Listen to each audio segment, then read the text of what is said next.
Hey, how's it going? Hey, Grady. Look We've at got, you in the office. not really.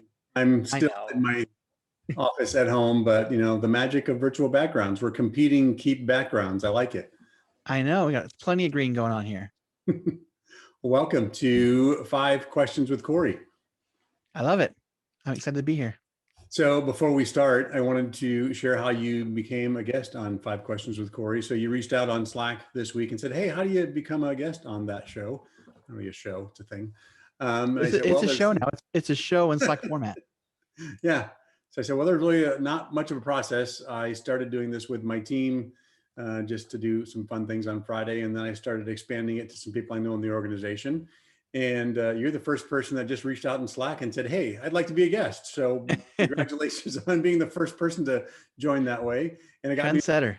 kind of a cool way to open this up to anyone else too. So I'm going to post a link after this video that they can fill out a simple survey and they can jump in this Five Questions with Kory as well. It's super easy, guys. Yeah. So thanks for being a trendsetter in that area.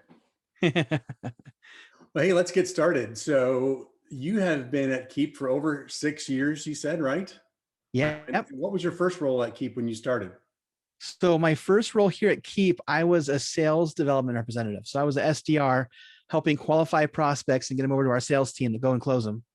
Nice, nice. And so now you are leading our webinar. So you're kind of the face of the company for customers that are a little further along in their journey.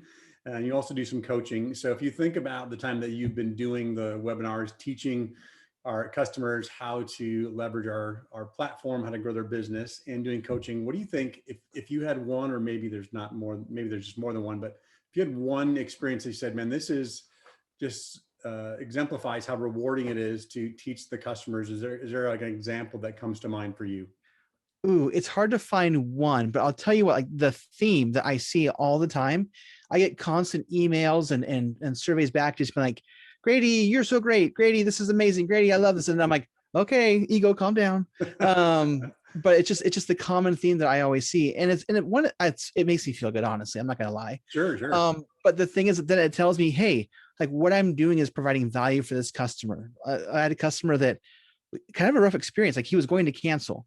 And Kim McDonald, who's awesome inside of our CSM group, she got him to stick around, said, hey, we can do this. And so he showed up to one of my webinars and he was just a good fit. He's just like, okay, I get it now. I'm understanding what's going on. And he was at another webinar today. I don't know if I can find it quick enough for us. But basically the gist was we were just talking about pipeline in the webinar. And he's like, I am using pipeline myself and I am seeing huge close rates now as a result of just knowing where my deals are at every step of the way. And like knowing that I got to help with some of that transformation is just really rewarding. I love that stuff. Well, that's cool. I appreciate what you do, and thank you so much for helping get our customers to value and kind of guiding them to success. Yeah, I geek out on this stuff. I use the software in my own personal stuff because I like it so much, and so I know what it can do.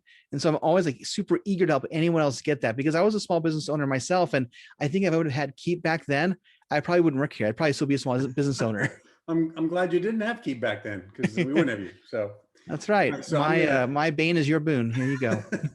so I'm going to take this conversation now 180 degrees. So you've just talked about great things that you do here and get a chance to do with our customers. What is the worst job you have ever had?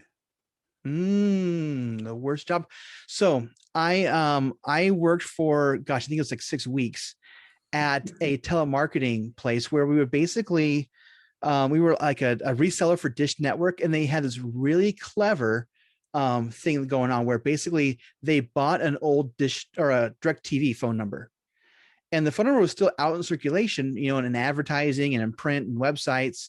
But for some reason, DirecTV lost control of it, and this third party basically stole it. And so people would call us all day long, all night long. Basically, I was working all night long, saying my service is the worst. I hate this, and like I couldn't even say, I wouldn't say like, oh, Dish Network. I'd say, hello, this is Grady. How can I help? Because we knew what we were doing. And they'd be like, oh, my service is the worst. I hate it. And we're like, oh, it's so weird. I'm so sorry. It's so awful. Like I usually don't hear that from our service, but I definitely hear it from our competitors. And they're like, oh, what's your account number? And I go, you know what? You don't appear to be in our system. Oh, you're on Dish Network, right? Like, no, we're on DirecTV. That's what it is. Okay, I see what's happening. You've called the wrong satellite company, but it sounds like you're in a prime position to get moved over to a new Wow. service. Yeah, it was really shady. Did you feel like you had to just go home and shower every night afterwards and just clean all of that off of you and try and Yeah, get up to work the next day and do that I all over again? hated it. Yeah, and I didn't realize it until I got the job. Like they kind of like, it's always like a red flag when they recruit you harder than you're recruiting yourself to the job. And I'm like, wow, they're really excited to have me here, and it's because they had attrition like crazy. And Yeah, I wonder I why. learned a lot about doing research in companies now, but man, it was just like I wasn't proud of myself. I didn't tell them when I worked there. I was just like, oh yeah, I have a job. I'm busy. Well, I think it's helpful to have those experiences in our background so that we can look at where we're at now and say, okay, even on my worst day, still way better than trying to get people to switch to Dish Network, right? Yes. Yeah, I sold vacuum cleaners door to door for 3 days, so that's like the lowest point of my professional existence, I think. So Oh man. yeah, but it's a good reminder of why I'm doing what I'm doing now. Did you do the demo where you only vacuum like half the room? Yeah, we would actually start with, hey, take your vacuum and vacuum the room. And then we would take the other vacuum and you would just do one pass and you would show how much dirt was left in the bag. Mhm. And, it was impressive, but still it was ridiculous to sell vacuum cleaners for like $1,000 or whatever it was that we were trying to sell them for. So, That's right. And you always leave it half done. So it's like a constant reminder that your vacuum's not good enough. Like, do you yeah. see me? I'm that stripe that Kory made. You should buy a vacuum from him. All right, we need to move on because I don't want to think about that job anymore. So, all right. So, next question, again, kind of about your past. So, when you were young, who was your role model and why? Oh, when I was a kid, I wanted to be a stand-up comedian. That was like the height for me. I was like, oh, I love this. And like you got to think I was like maybe like 9 or 10. And so at that era, like Howie Mandel was the top of his game. Oh, He yeah. still had all of his hair. And he was young and he was like on Bobby's World and that movie Little Monsters with Fred Savage and like in some other movies around the 80s, like he was in his prime. Yeah. And so I was like, I want to be a comedian just like him. So did you come up with an act? Did you have a few bits that you put together? Did you like workshop anything where you wanted to see if this was going to be a viable option for you?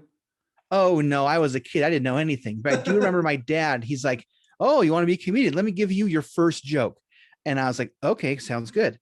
And he says, why do park rangers look like this across the forest? And I said, I don't know, Dad. Why do park rangers look like that across the forest? And he says, because they can't see anything if they look like this. And I was like, oh no, Dad, that's not what I want to do at all. That's dad joke 101 right there. Yep. That was my first experience to it. And I was like, I don't like this. And that shut down your dream immediately after that one joke, huh? Done. Wow. Well, it was interesting too. That's when I kind of started to realize that comedians don't just like tell jokes like that. Not even funny people tell that jokes like that. Like no one tells jokes like that. They're going to get a laugh.